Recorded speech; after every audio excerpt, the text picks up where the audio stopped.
Good afternoon, everybody, or good morning or good evening, wherever you're tuning in. It's afternoon where I am. Welcome to Simply Cyber Live, the 1 hour long form guest interview live video podcast where I get the opportunity to bring in cybersecurity industry experts from all over the world to share their expertise, their knowledge, and their experiences with all of you. And today we've got a banger for you. I am super excited to introduce you to Mike Privette. He is a CISO and he's also the author of the recurring newsletter Return on Security, which I am a subscriber to and find it fascinating. Today's show will be focused primarily on unveiling key strategies for cyber startups. And that really goes across multiple dimensions. You yourself might be entrepreneur thinking about doing cybersecurity. You may go work for a cyber startup and want to deliver incredible value for them.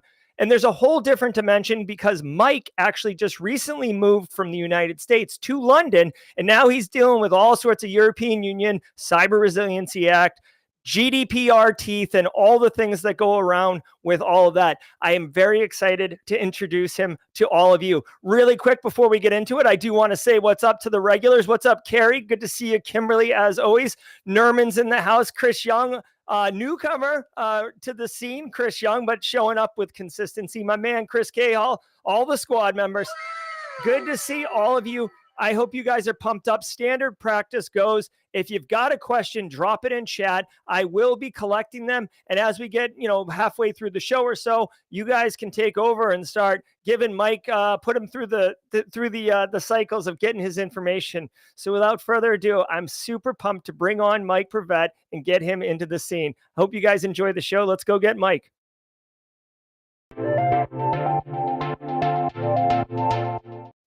All right. Hey, Mike, how are you, man? Hey, great. Thanks for having me on. I'm glad to be here. Yeah, absolutely. So welcome to the party. Welcome to the party, pal, which is a recurring thing. I don't know. Are you firmly in the camp that Die Hard is a Christmas movie, or are you in the camp that it is not? I think it is, and that it's. I think the best tweet I saw was that it's a Christmas movie because it's about one person trying to avoid the rest of their family for all the holidays. And I'm like, yeah, I can identify with that. That's fantastic. I love that. So yeah, we just recently started a thing here in the Simply Cyber community. You know the scene where he kicks the first guy out the window and then he says, "Welcome to the party, pal." Yeah. Okay. Yes. Yeah, so we've got that. Welcome to the party, pal. So we've got that sound effect there for people who are new to the scene and just joining us. So Mike, for those who may not know you, I mean, I introduced you briefly, but you are a CISO. But can you tell us just a little bit about us so we can ground and understand where you're bringing your experience when we're talking about key strategies for cyber startups? Yeah, absolutely. So I've been in the industry almost 20 years now. I started off actually in IT auditing, which is a very unusual kind of path into security. But to show my age, I came in the scene back when Sarbanes-Oxley was very big. Oh yeah, financial, misstatements and stealing money. So I got a job at an accounting firm doing IT stuff. So like that ranged from like racking and stacking servers, or just like running cables, or then it led me into pen test, and that's where I kind of like focused in on that point. But then I did that for a couple years, and then moved into engineering because I was kind of tired of asking questions and I wanted to be the one doing the button pushing, learning that side. So that's where I really like took off in that field and kind of focused there. And then engineering and like architecture was kind of the path I tried to stay for the rest of my career. So then I, moved up through senior engineer, then team leads, and then managers and directors, and led groups, and eventually landed in CISO roles. But one key thing I think helped me through all that was that in engineering roles, or a lot of the architecture roles, you're like the tip of the spear for many companies to look at tech. Like you look at them first. You have to decipher, what do these companies even do on the internet, and are they a good fit for me, for my company, my needs? And so like you have to guess a lot, and you have to test a lot. You have to ask good questions. And so like I kind of just stuck with that. And you'll see that's kind of a recurring theme for like how I ended up writing Return on Security later on. But um, I basically just use that to kind of lean into that aspect. And so, as a result, I've talked to a bunch of different companies. I've bought a bunch of different software, hardware. I've had to live with a bunch of decisions that I either maybe didn't make or made that weren't the best. And so like I have like lots of strong opinions on startups and security and tech, and like and what problems they actually solve. So that's kind of the mindset I'm coming from. Yeah, I appreciate that. And I had no idea that we had similar upbringings. I came in to the InfoSec scene, Sarbanes-Oxley, doing COBIT, Yeah.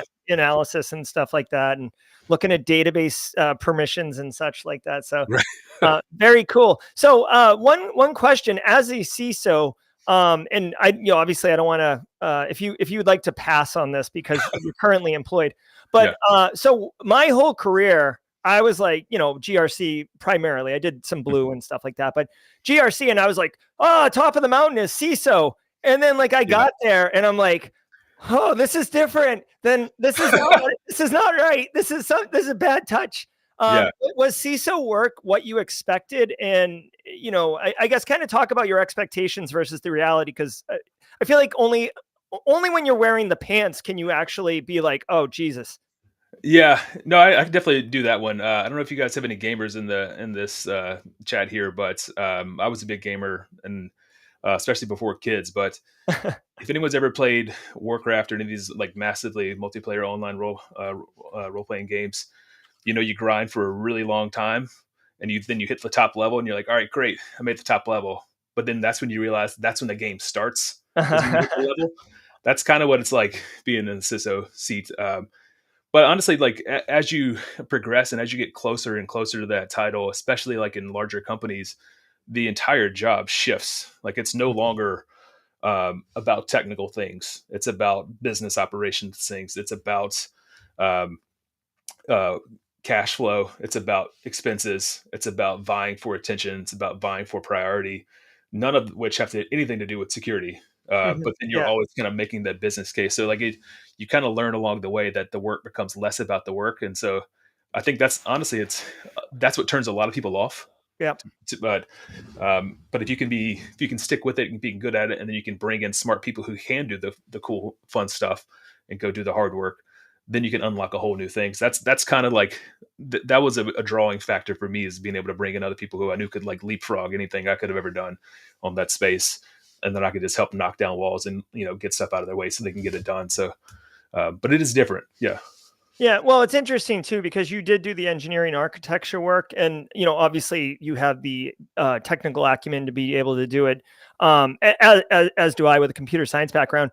But for me personally, and for Chad, if you didn't know, like the higher you go up in, I guess, management, but as you become closer to the CISO, your hands get further away from a keyboard, and you spend more time in meetings. And Yeah. did you struggle? And I'm sorry, Chad, for taking this away from the topic of unveiling key strategies, but did you feel your skills were getting rusty, or did you feel like a draw back to the keyboard? Yeah, no, absolutely. I felt all of those things. I felt, I had a lot of opinions, and that was the hard for me not to want to share them Mhm. sometimes. But then, you quickly had to kind of remind yourself, like, you're not as close to the work as you used to be. So you can maybe, have them bounce some ideas off of you, but you shouldn't be telling people what to do at this stage and this level, because you're not the most equipped for it. Yep. But I did feel a pull to it, and I think that's part of the reason I started side projects. I got like cloud security labs, or like a cloud guru, and I started doing extra things because I wasn't getting them through my day job, because they were mostly meetings. Unfortunately, it's like, especially larger corporations, your entire calendar is scheduled for you by someone else Yeah. at their whim, and you just have to show up and say stuff. or not sometimes. I, But it's hard. I remember thinking at a very large multi-billion-dollar company where I was basically proxy CISO. It felt like Game of Thrones. Like it felt Oh very yeah, much like politics and relationships and money and 100%. What you say or influence and don't stuff. say, Yeah. like whose name you put in the right order on the to line or the CC line, that'll get you in trouble. Yeah, it's crazy. It's crazy. Just really quickly, we do have gamers in chat. Curtis Flush, down with Warcraft 3. I don't know if that's the Nice. Warcraft you were into, but we got some Zelda 2 going on in here. Super Mario Brothers, if you're into the classics like Oh yeah, love James Mario. Driscoll is. And then, of course, Leighton Kennedy, unfortunately, World of Tanks. So kind of owning that right up front. And I see the questions coming in. So let's turn our attention, Mike, to the topic at hand. Like, what is key strategies for cyber startups? Like, what should we be thinking about, and what is the perspective that you're bringing this knowledge to us from? Like, entrepreneur working in a startup, like what's the angle, and then what's some key strategies? I'd say the angle is probably going to be along the lines of like how do you as a new security startup, like how do you breach like the product market fit angle, and then how do you sell to the right kinds of people, and how do you get the right kind of buy-in in a market that is so crowded? You know, there's so much innovation in this space, and I have a whole lot of respect for startup founders who actually take that huge risk and go out and try to make something and raise money or even do it bootstrap. It's no easy task, and honestly, security people have a lot of times they've made their day job by saying no a bunch. Yeah. So it's really challenging to sell to somebody who doesn't want to buy something, or be sold to, but they want to buy. So I think part of that's too just like understanding like how to work within that nuance and understand like where it is you can fit in the broader cyber like ecosystem. Mhm. And I'd say like kind of general advice is one, you have to be really, really sure like what kinds of problems you solve. And that sounds very simple to say that, but it's actually quite hard to to uh, be articulate about, especially in the earlier stages. Um, like if you look at any of the new AI security startups that have come out over the past several months, people were very attracted to just the idea of an AI security company. They kind of didn't care what it did, but they knew Right. they needed to have it. They're like, okay, this is great. But now that there's been a few out, people are saying, well, hold on a second. Now the whole world has learned a lot more about AI and kind of how it works in a couple different ways. Which part of AI are you securing exactly? And so that's when it starts peeling back the onion a bit, and you say, well, oh, you're just like a proxy that just blocks Chat GPT at work. That's not super innovative. I could do something like that myself. But that's, believe it or not, those are like some real examples. But it's being able to understand like what exactly you're solving for, and is it a short term fix that's chasing a buzzword that somebody probably made up, or is it a solving like a fundamental way of working in security, which is ultimately that's the hardest way to do it, is to like change the way security people work and Mhm. how they solve for threats and how they secure their organization. Um, but I said a bunch right there, so maybe I'll stop for a second. Yeah, no, I mean, it is an awful lot. I mean, I guess the first thing that kind of comes to mind is, you talk about going to market and being able to clearly communicate. In 2023, you're not hanging a shingle out front and hoping someone drives by and wants to buy Yeah. something. So as far as like, I guess a key strategy or a technique that would lead to greater success, Mhm. should for this communication of service, I mean, is it about dumping marketing dollars and getting a commercial or getting a $700,000 booth at Black Hat, or is it about networks and having key relationships? Like what Yeah, are we looking at? that's a great question. Honestly, it requires some nuance because there are certain things in the industry you have to play ball with. Mhm. Like, you have to like be a black hat, but do you need the booth? Maybe not. Could you do GorillaCon where you set up a happy hour in a bar next to a competitor or next to another company? Absolutely. So there is a certain level of like you have to pay to play in terms of like you need to show up, you have to be in front of people, even wear a t-shirt so somebody asks, hey, what's that cool logo? Yeah. So there is that aspect of it, but that's not where you're going to get most of your qualified people to come talk to you. That's certainly not where you're going to corner a CISO and have them tell you all their secrets and all their wishes and desires. Yeah. Um, So you have to like really be able to cultivate like a super strong network of both like investors and security people who are willing to give you a little bit of time, possibly become design partner, possibly become an investor, or possibly become a customer in some way. But that's not easy. Like those are not easy things to do at all. Just because, as I'm sure everybody on this call knows, like we're pulled in a lot of different directions by a lot of marketing. Like it's really really noisy, and like the cooler your title sounds on LinkedIn, the worse your LinkedIn messages are, unfortunately. So true. So there's you have to be able to like basically they have to play a numbers game. The security founders do, unfortunately, to try to find the few people who might be able to capture them, but and help them along the way, because they can't do it without practitioners. They can't do it without people like us actually doing the work. Um, so you have to. That's why it has to be very crystal clear of like what are you solving, like who are the types of people that even could help you. Um, because I can tell you, working at different size of companies, I have a completely different kind of mindset of like what kinds of problems I have to solve and what kind of vendors that I would need to help with that, and the scale that I would have like outside of budget. Just like I have different problems at smaller companies that I have at much larger companies. I have different sets of people and teams. So it's a nuanced thing that you have to understand, like who are the right types of people that can help you, and then and vice versa, as the person who's buying it, I have to know the right type of companies that can help me solve problems. So like I'm all security practitioners that when I go to conferences talk about who do you have for like your EDR, who do you have for your SIM, who do you have for this, like if you're doing managed services, and people want to know who's good to deal with and who's good to work with, Yeah. and who has a good reputation. So it's a very close knit kind of ecosystem. It really is. I say that to people from time to time, like cybersecurity, like, yes, there's, hundreds of thousands of people in it, but like, there really are, like, I'm not calling them like movers and shakers, but there is a small ecosystem, if you will, and people talk and people know each other. And, I mean, it's standard business practice, right? Like, Mhm. doing good work, you'll eventually spread. Doing bad work, it's like Yeah. you're radioactive, like at that Mhm. point. Um, so no, this is all good. So, one thing, I guess you tell me if you think this is a fact or not. I'm firmly of the position that existing practitioners, CISOs typically, but not always, are typically the ones that start the companies that they already have the networks and they can kind of move and they understand the challenges and they have a network of CISOs they can talk to. Mhm. So I'm sorry, let me back up. I'm really big on security companies by security people Mhm. versus security companies by business people who, see a market need, right? What, like, let's say awareness training, right? Right. Like you see a need and you're like, okay, so no before kind of owns the space, but Yep. there's room for competition. Here's, $4 million because I want to be able to write it off. Go solve this. Right. I mean, do you think that there's merit to the claim that security companies by security people can move faster, be better, penetrate quicker, or is that just a myth, you reckon?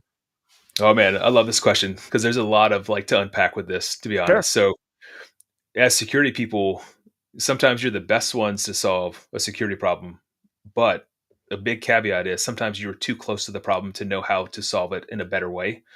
Like if you were to ask people before, like security data lakes and like XDR and things like some of these big like acronyms and like these ecosystem or platforms from like the larger vendors came about, if you would have asked them, what do you need?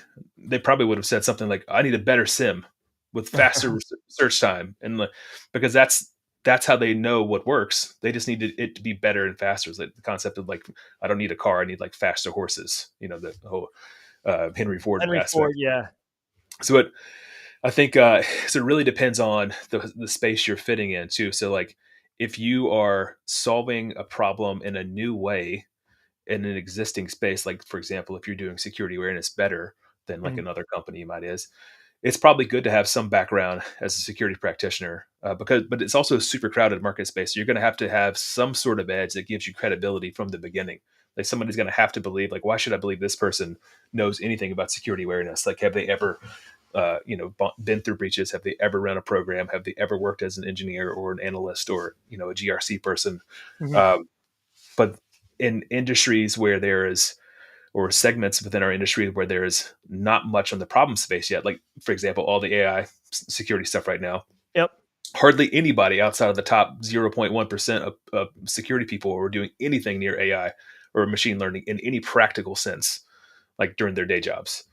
You had to be like get Google or like, some kind of like specialized place like that. Like, but that's not most people. That's not Right. most people in the industry. That's not mostly who buys. And so you almost need somebody who is completely outside of that space who can then have like a partner or a team of people who can kind of bring them into like, yeah, but why is your model of, solving a security problem for this challenge different and better than throwing a proxy in front of like Chat GPT? And so like you kind of need those people to kind of help you leapfrog knowledge. Mhm. And that becomes the hardest problem to like buy into as a security person, because you have to be proved to, yeah, but why do I need to believe you? Why do I know this is a problem? I didn't know this is a problem until I read your blog post that said I have a problem. Are you sure this is a problem? So it's like it's a tricky game to play. Absolutely. And hey, I wanted to ask you too. You had mentioned this earlier about chasing the next buzzword. Yeah. We see this an awful lot in market. Like it's almost a joke, honestly, of like what's the Yeah. buzzword this year, right? It was digital Yes. transformation in 2020 Yep. because of COVID, and then next gen. Like obviously, it's some faction of AI or AI enabled or whatever this year. Yep. Um, what are your thoughts around like, okay, so I'm a cyber startup, I've got product, I'm going to market, like, do I have to play the game in order to fit in, or like what's your takes on all these buzzwords and the merit of them? Oh man, I love this one too, just because I mean it kind of depends on a lot of factors. Like one is what kind of customer are you trying to sell to? Because the bigger the company, the more you have to lean into the acronyms, and the more you have to lean into the analysts. Because if you're selling to the Fortune 100 or up, they're not going to have the same kind of time, talent, and resources that like a high tech startup from the Bay Area is going to have that can go build tools or Hmm. it can go research things, and they're software engineers first, security people second. That's not how it works at like most very large companies. Like they have different problems to solve, so they have to rely on categorization. They have to rely on NIST mappings. They have to rely on these big things because they have to have air cover of Yep. to why they've made decisions and this gigantic amount of money. Some of the banks have like security budgets of $1 billion or more in the U.S. And so it's like it's really kind of staggering when you think about that size of a contract, like what's at play. Um, but the challenge is like uh, you don't want to be too late to building a category or name, but you Mhm. also may not want to be first unless you can take all of the customers in the segment. So that's kind of the gamble you play, because like attack surface management is a great example of this, where Oh, yeah.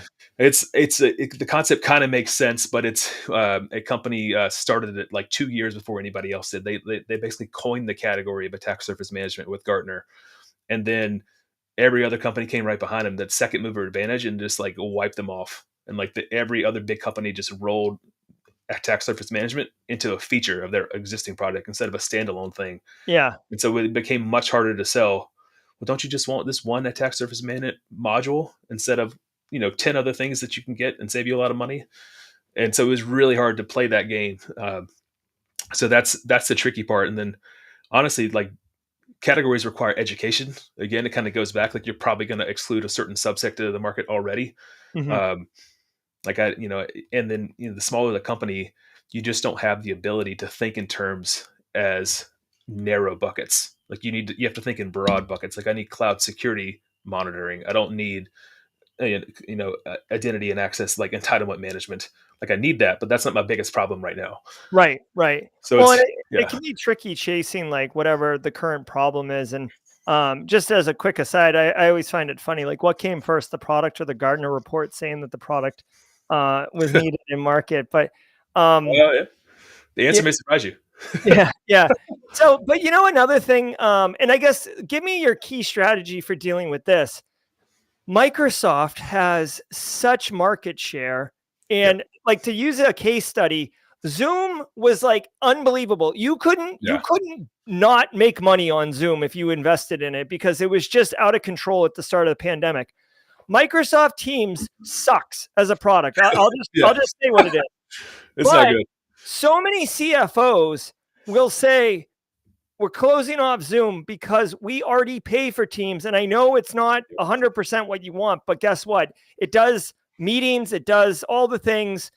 Like, we're going to go with that. And then same with, like, I guess Dropbox or Box versus OneDrive. So like Microsoft is this Goliath, and they can fold in these things. So I guess if you're looking at product, are you looking at, like, what does Microsoft not do, or are you looking for acquisition by Microsoft, or what are your thoughts around that?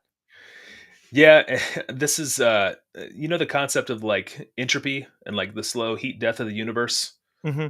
That's kind of like, so Microsoft and AWS are like what's causing entropy for the rest of the world. So eventually they will rule it all, but they won't do it, today. But like, so like you can see, that's a good example with Zoom. Like, they can just turn a feature on, but you know, they're selling to a wholly different buyer, like than security people. Like, they are selling to CFOs, and honestly, in the past 2 years, with like the economic crunch, raising interest rates, increased cost of money, layoffs, the CFO has been the primary buyer of IT in general.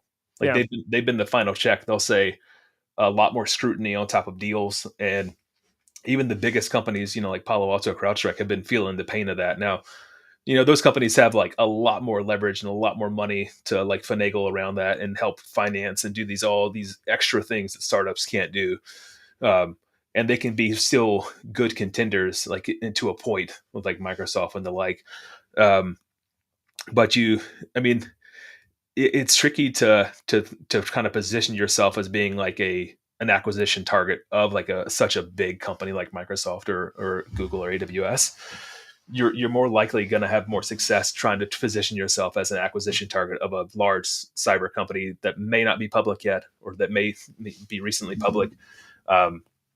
Like Palo Alto said recently in their earnings calls that they plan to continue doing $1 billion of acquisitions a year in Yeah. cyber. Wow. So, Okay. and so they've done that this year already. They bought 2 Israeli companies this year, and they just plan to continue that out. But that's also their strategy. So, a lot goes into like that too, from like planning out which market segment you're going to attack. But then from like a customer side too, that also matters, because I need to know if you're a really early stage startup and I'm like a pretty moderately sized organization, that like you're not going to get bought by a Cisco tomorrow and then like I lose my features, or I get stuck with like L3 support who doesn't know the product or whatever, Right. Right. which happens a bunch. So it's tricky dynamic. I think most startups I talk to now are trying to just be good cash flowing businesses that are attractive to investors. Like, they want to do it themselves. They want to have more just like stability on their own products, and then they hope that they like also draw attention of like some of the bigger companies who they would complement well. So there is like a thought to like, who would I be a good complement to, and then they start making partners and channel strategies that way. Yeah, and so really quick, just to give everybody perspective, because I have this, firsthand knowledge of this. The big companies like Google and Microsoft getting acquired by them. I know a company that is literally in bed with Google, that Google has talked to them about acquisition. The company's been in business for like 4 or 5 years, and they're still tracking on that plan. But it's like, even with all the stars aligned and everybody knowing everything and everything, Yeah. they're not acquired yet, because it's about, and I mean, this company's grown considerably in the last year. But my point is basically that you can have everything lined up, a hard wired, locked in, planned acquisition, and still it's not happening for years and years and years. So again, like, just hanging a shingle is definitely not going to necessarily work without all the connections. Yeah, no, I agree. A lot of it's about timing, and a lot of it you can't control. A lot of it is, I mean, you see how like priorities shift, and honestly, all the big companies like the hyperscalers like Google, Microsoft, and AWS were forced to respond to Chat GPT, and so Yeah. that kind of blew everybody up.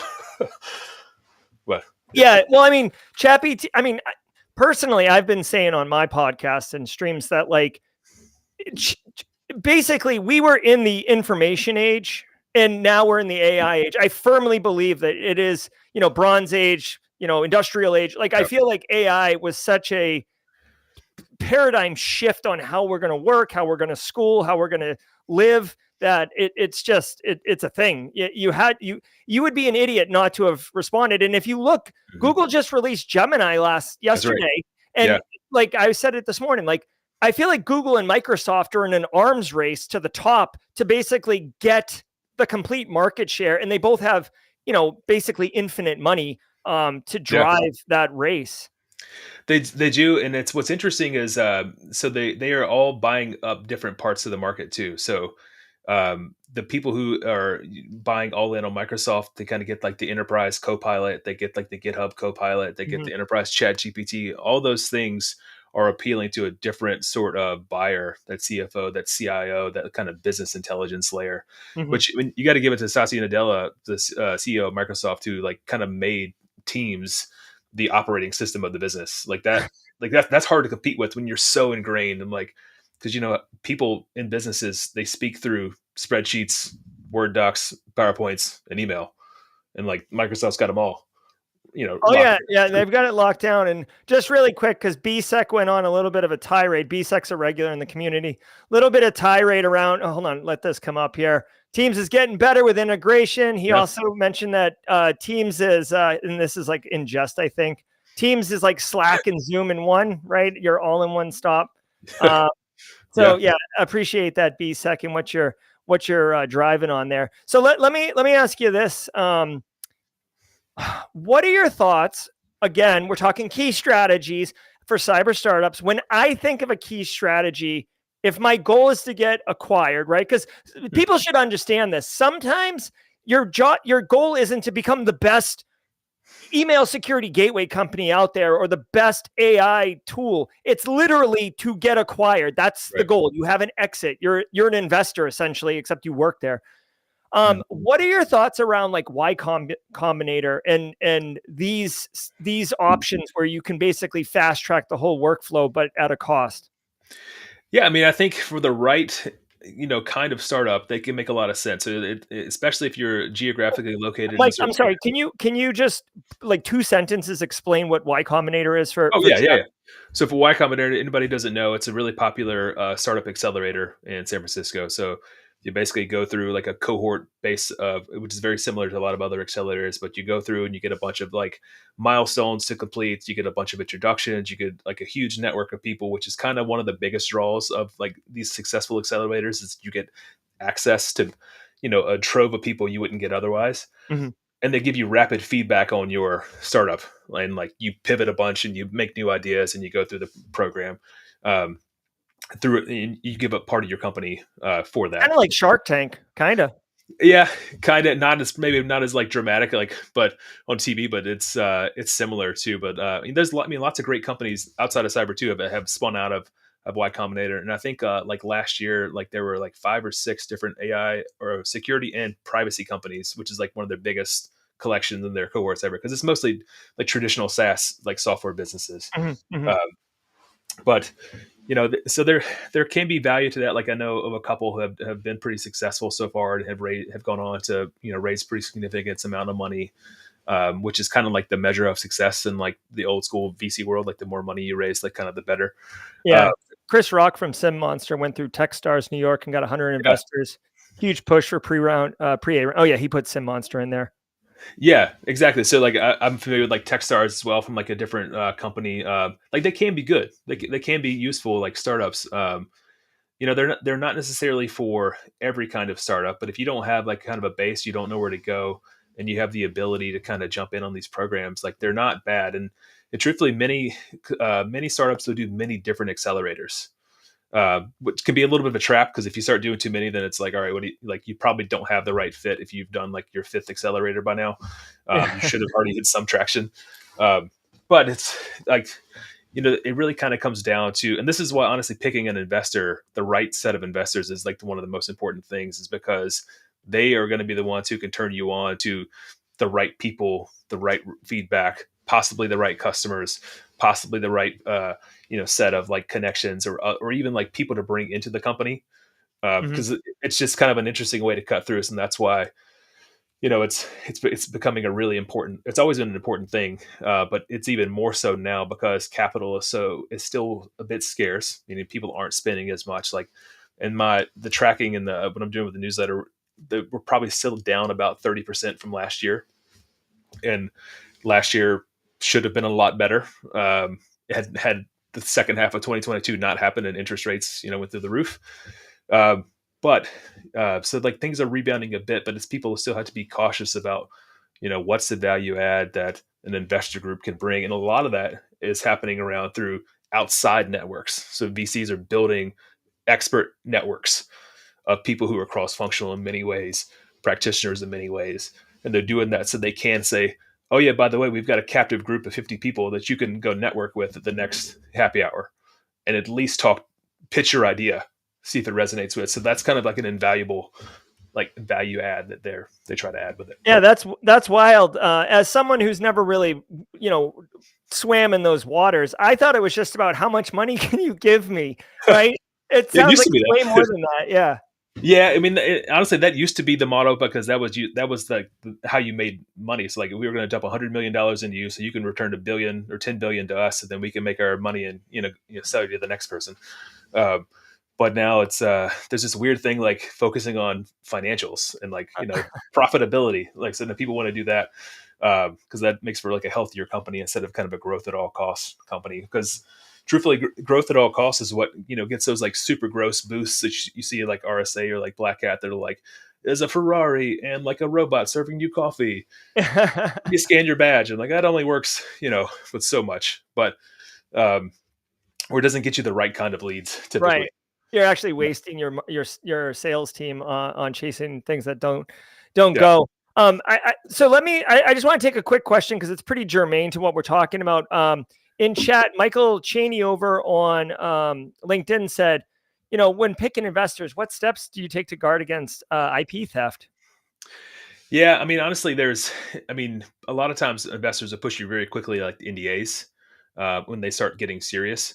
I will say that if you are a startup founder and you are looking for investors and you initiate the NDA conversation, it's almost like a hard stop for many of them. They're like, "Oh, if it's that secret, then your idea must not be that good." Because it's for a lot of, and that sounds counterintuitive, but I'll tell you why. Like a lot of VCs believe that it's not the idea, it's the execution. It's Yeah. like ideas are easy, execution is Ideas extremely are hard. easy. Yes. Yeah, I have a million terrible ideas. It's the execution that is like that makes a difference in the strategy around that. So like, but like when it comes to serious time, to like for investors, like they pull out all the legal stops. Like so, like it's in their best interest not to do that, but that doesn't mean you shouldn't still do your own due diligence on investors. Like talk to other people, try to find anybody else who invested in them or who worked with them, because it is very much a two-way street. I love it. So you had mentioned your newsletter. I want to bring it up because let's talk about it for a minute. So this is Mike's newsletter, and when I first met Mike, maybe a month or two ago, I was like, "Hey, Mike, what do you do?" And he's like, "Oh, I work in infosec and I do this newsletter." And I signed up, and immediately, I was like, "Holy crap, this is interesting." And Mike, you don't know this about me, but chat does. I'm like almost pants off for good infographics and good statistics. Like I'm an academic. I love science and just, good numbers. They tell a good story. Yeah, If they're objective, right? Obviously. right. Um, so your newsletter, it's really focused on financials and looking at the market from a financial perspective. And honestly, we have a sound effect for this, Mike. I don't know if you know this one. Straight cash, homie. Straight cash, Yeah, homie. You recognize Randy? yeah. So Awesome. we always talk about follow the money. Like you can usually get what's going on by seeing what's going on with the money. So tell us a little bit about your newsletter, and I'm going to drop a link in chat so everybody can see where to get this if they want to check it out. Yeah, no, that's awesome. Yeah, so the newsletter is honestly it's a every week I follow and try to capture all the cybersecurity companies in the world that raise money or get acquired or have a public earnings call. So what that means is like I basically try to find all the companies who raise money, like through VCs or who have gone through private equity investment or have been acquired or merged with another company or divest from a company, and then I try to just keep track of all that so I can understand kind of broader trends, like week over week and month over month and year over year. Um, I started doing it because coming back like to the early part of the conversation, like my engineering and architecture hat, my team or even a lot of times me personally were the ones who had to go find who was new, who was cool, who was like doing something in a space that we had a problem for. The challenge is, where do you find that information? It's like spread out all over the place. If it's even reported on publicly, not every time somebody raises money, do they have a public press release? Sometimes it's just like an SEC filing that you have to go dig out of a database.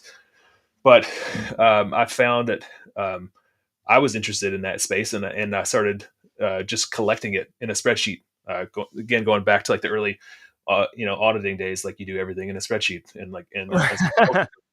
um, so I started just like looking up news sources about this, and found that nobody did this. So I said, I actually started the newsletter as a tweet, and I said, oh, here's like 10 companies that I found, and then I quickly realized that those companies didn't have product categories; they had marketing, and I couldn't make sense of the marketing. So I would look at it and say, the company would say, "We secure the internet fabric of tomorrow." And I'm like, oh, you're just an email security company. Okay, that's cool.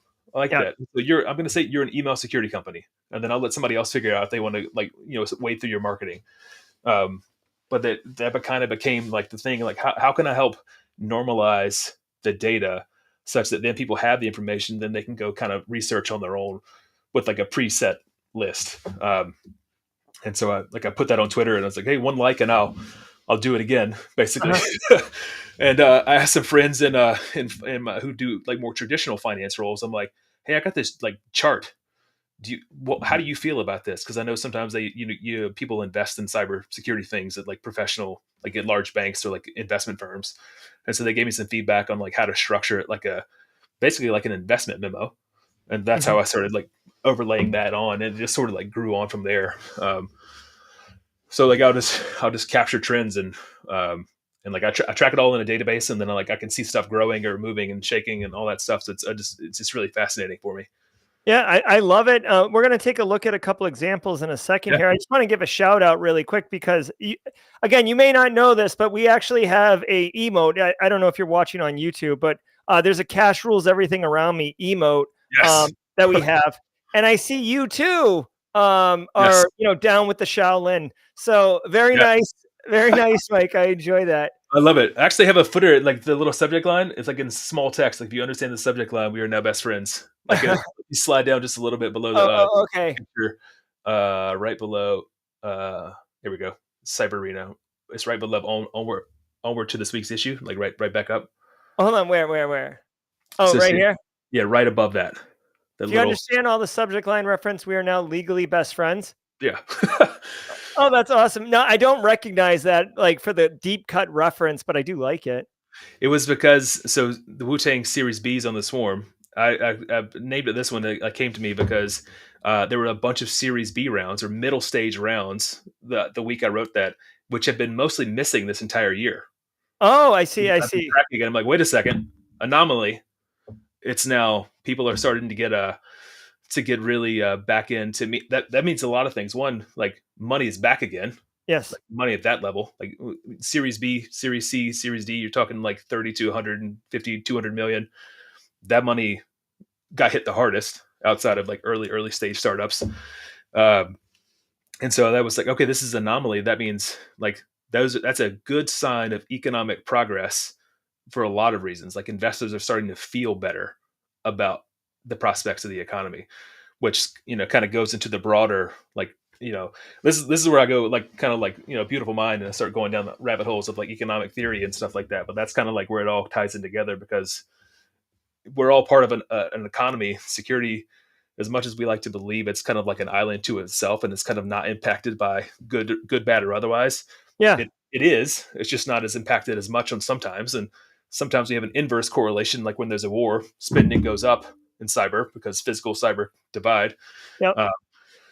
And sometimes when there's a crunch on credit, then it goes down, but not as bad as like enterprise software. So I just find that kind of fascinating to follow those trends, because then that helps me understand like how am I being marketed to, who am I like, who can I get a better deal out of? Like who's going to be looking to do a roll up, or who's going to shut business down because they can't survive. So it's a really weird like thing in my head about all that. No, I love it. And, interestingly, so in chat right now, some people are cyber startup, cyber entrepreneur interested. Some people are looking to break in the industry. Some people are worried about their job security. Based on what you just said, right? Would this be a fair statement? This is another kind of use case for your newsletter that you can see the forecasting of what cyber market types are starting to relax with the money and know like, oh, like either vulnerability management's going to start hiring, or this Yeah. company just got series B. They're probably going to scale up with, engineers and marketing and salespeople. Is that a fair way to use your newsletter? Yeah, absolutely. And like I also like play a bit into that on the public earnings calls too. Like I remember Rapid7 did a big layoff this past year at Black Hat US, and people were really upset about it. But the stock market was really happy about it, and so people were confused, like why the disconnect? Mm-hmm. Because that was a bad thing they did during like hacker summer camp. But the Yeah, like having a booth and doing like happy hours and then laying off yeah, staff. Yeah. exactly. But then investors are like, oh, because you cut so hard and so deep, we're going to reward you because you're really committed to turning your company around, which means we're going to give you more money by bumping your stock up, which means they'll then reinvest that money into building more stuff, buying more things, maybe acquiring. So it's like a really interesting kind of dynamic to like pay attention to, because it affects all of us in the industry one way or another. Yeah, and the way you write it, I mean, this newsletter is basically designed to be, at least the way that I've been consuming it, on your phone when you're like waiting for like if you do a Keurig machine, like the time it takes your K cup to fill, Yeah. you've kind of consumed it, right? Yeah, that's the goal. Yeah, I want it to be like a quick read, just like an orientation, really. Yeah, I love it. So, guys, if you're interested, at a minimum, I would encourage you to check it out and just, see if it floats your boat. I like it. I am not, I guess I am a cyber startup technically now. I'm not in the product space, but I think I might be an unusual duck in the pond, Mike. But I enjoy the crap out of it, and I think it's a fun newsletter. Thank you. And it's returnonsecurity.com, by the way. I got the link on the screen right here, but you can't click on the screen. So go check it out. You just basically, if I'm not mistaken, Mike, this is the homepage, and this is where you Yeah. put your name in, right? Yeah, you put it in there, put your email in. So that gets you every week. You'll get the newsletter where I do that financial kind of roundup, and then I also do some like longer form deep dive like blog posts whenever it kind of strikes me. Okay. It's like I have, if you scroll down just a little bit, like one of my featured posts is like, how do you sell to the security people, or like what do Oh, you I think? see. Right here, introduction to VCs. Yeah, that's one of them too. So it's like I talked to a lot of VCs, and they wanted to know like, well, how do I get oriented to the cyber security environment? Because not every VC who invests in security is actually a specialist in security. In fact, most of them are not. Right. I would say. They're a specialist in having money, right? Yeah, it's a very different skill set too. I mean, some of them are deep, security people, but a lot of them are not. But they know how businesses work, and they know how like go to market things work, and so they have a good eye for like what can move or not. But then this is like an example of the newsletter itself.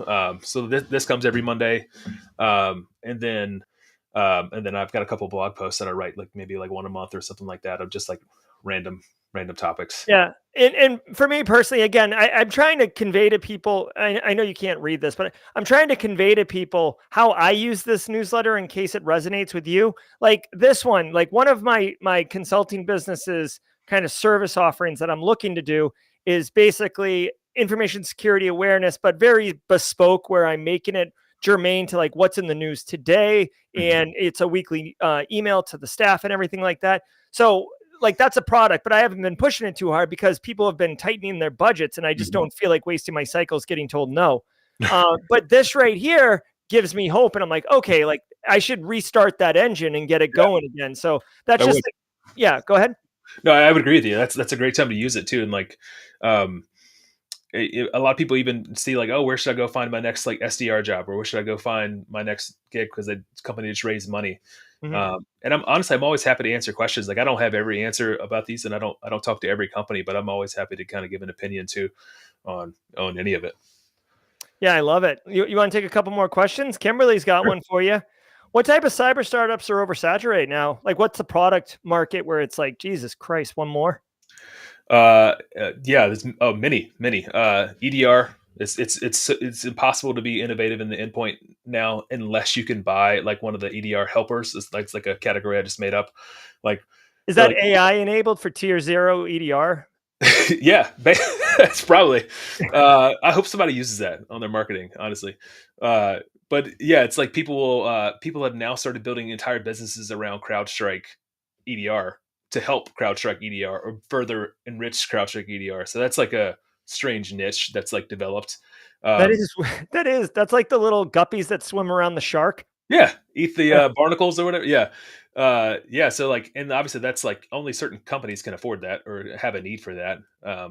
But so that one's crowded. One that's super crowded that still has somehow still has the ability to absorb more is security awareness, Oh uh, yeah. because everyone kind of does it differently. And same with like email security. There's so many of them, but then there is becoming a bit of innovation around email detection engineering. So I think that's kind of interesting, where it's not just like block phishing or URL protection, or, clicking links, but it's the ability to respond and like triage inside of email platforms. So there's Mhm. you know the interesting part about security is like it's so different than a lot of other industries where there's like sometimes tens of thousands of companies in like a given kind of like vertical really that can sort of coexist. And you got the really really big ones that do a lot of stuff, but like there's so many people who buy security products. It's industry agnostic. Everyone needs it to varying degrees.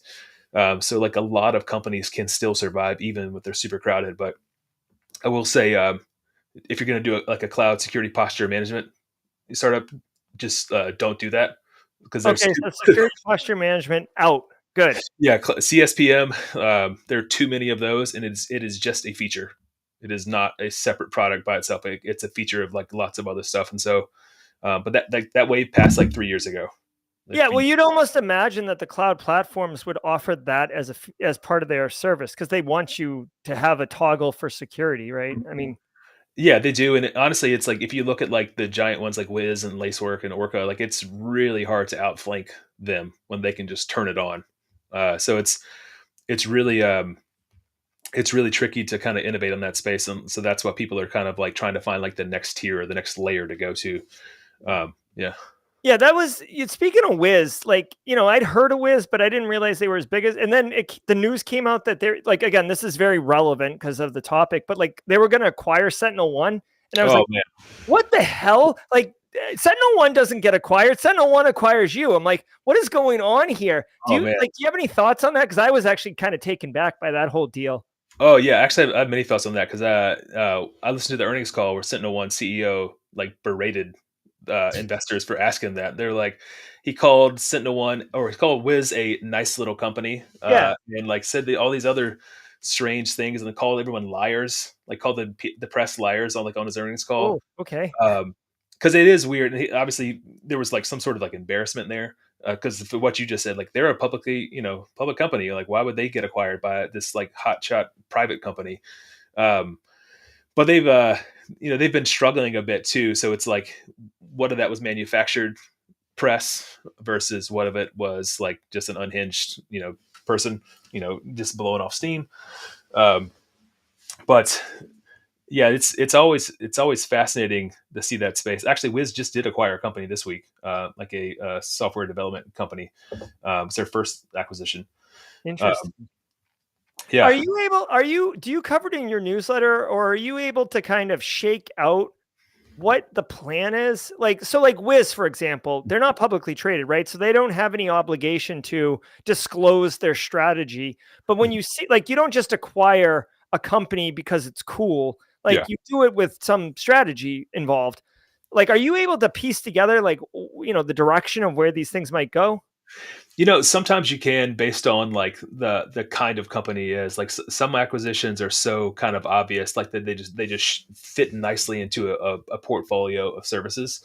Like you see a lot of the early container security startups, like Dig actually is a great example of this. Like Palo Alto didn't have a lock on containers and Kubernetes security. Mhm, mhm. Dig did before anyone was real. Like Dig Security was actually big into that before it was like a separate cloud thing, and like before it became the norm.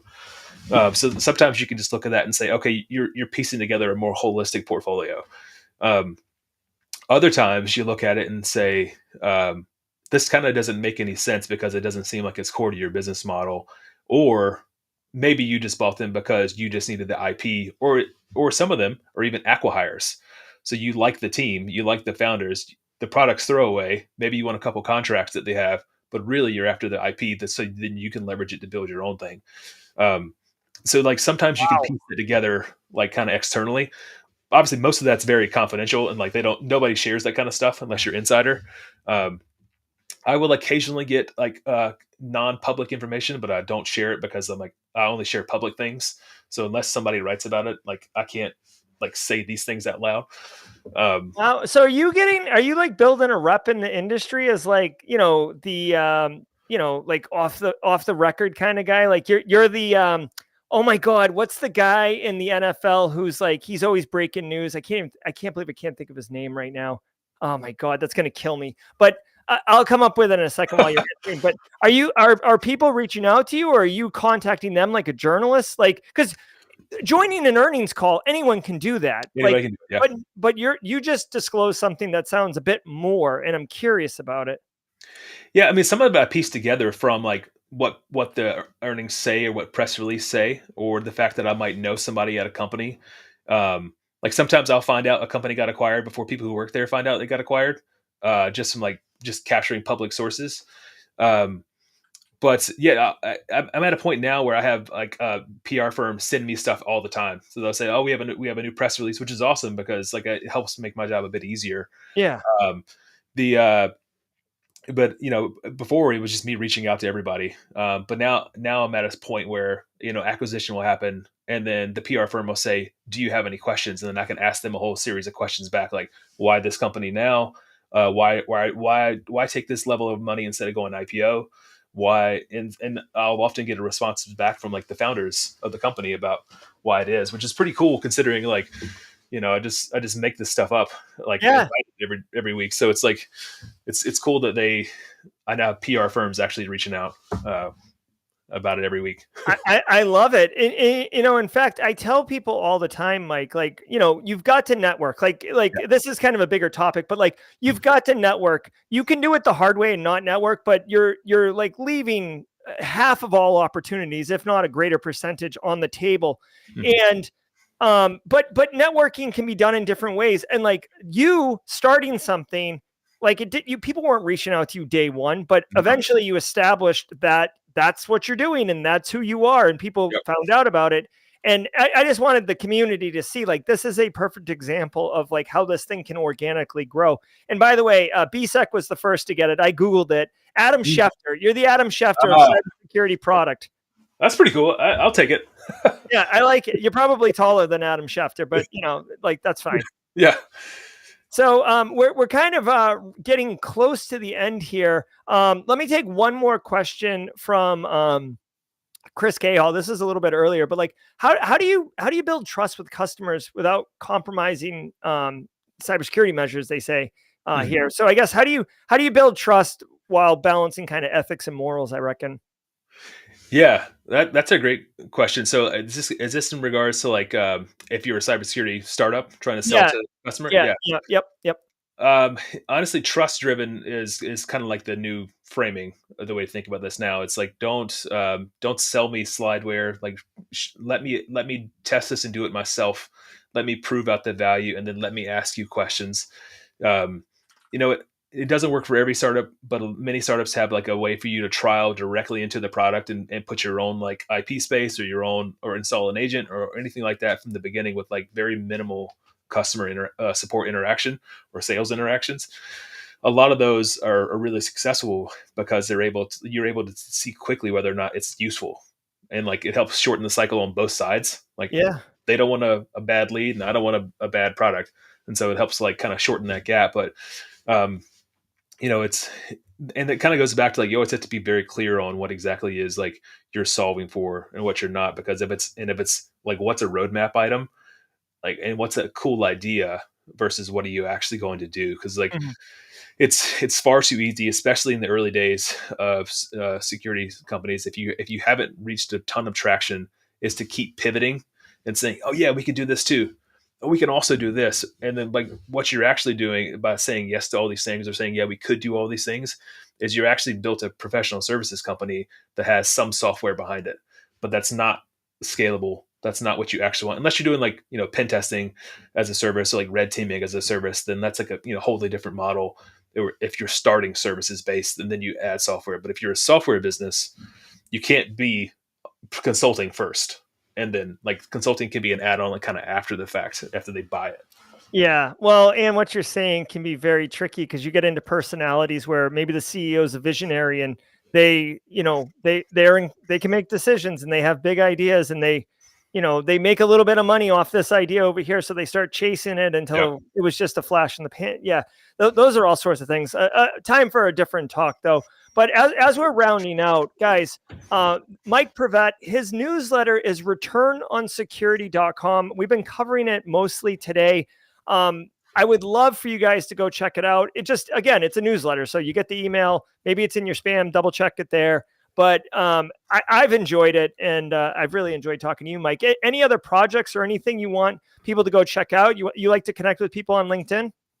Yeah, LinkedIn's probably the best one for me. I will sometimes like drop snarky memes on Twitter, X. So I'll randomly do that. Like I did one today where I'm trolling industry analysts. I asked Dolly to make an image of an analyst getting more and more concerned about not making a new product category. So like that's been kind of fun to like play around with. Um, but Yeah, LinkedIn's the main thing. Also, like I have like a couple like random projects I like to do every now and then too. But like I also have a career course that kind of like for the mid career kind of person, like cybersecurity, kind of like trying to jump to that director leadership kind of management level. And it's just like my own experience of like Yeah. to do it. So that's very short, very easy. Um, but yeah, I like that kind of stuff. And my theory is like I like to provide like simple kind of actionable stuff, and that's kind of like the way I approach to like how I write and how I do everything else. Yeah. Well, I mean, that's like we said with the newsletter, it's very digestible. It's very, you write it at a level that is accessible, right? I guess it's not written at like a third grade level, but you're Yeah, not trying to like jam in as many, like words that don't mean anything. Like you were saying earlier, like securing the fabric of the workforce. Like what the hell?